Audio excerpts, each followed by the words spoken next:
If you're a finance nerd like me, you've noticed your high yield savings account has gotten lower and lower over the past 2 months as far as the interest it pays. What the heck is going on? Let's talk about that. If you don't know what a high yield savings account is, it's just a place like at Ally Online Bank where you can put your money and earn 3.3% right now, and it just pays you more interest than a traditional bank account would, checking savings at a normal financial institution. Now, that has been getting lower and lower over the past couple months, and I want to talk about that.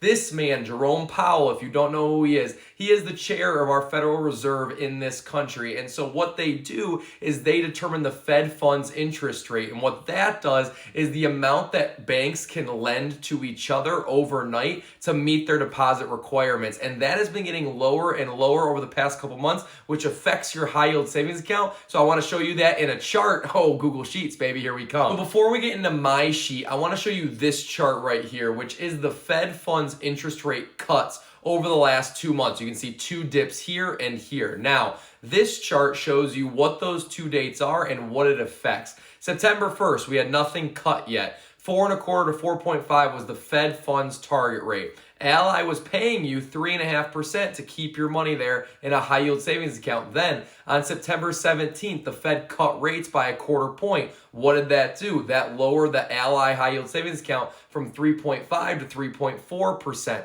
Then on October 29th, the Fed cut by another quarter point and it lowered Ally from 3.4 to 3.3%. So what that man Jerome Powell does affects your Ally high yield savings account, and we want to make sure we're aware of that. Now, I'm not saying to ring any alarm bells or anything like that. I'm just trying to teach you that what they do when they cut the Fed interest rates or raise them, it changes what's going on with your money. Specifically this time, I chose a high yield savings account. Hopefully that makes sense. Hopefully you learned something today. Chris Lee, Everyday Finance. I will see you guys in the next one.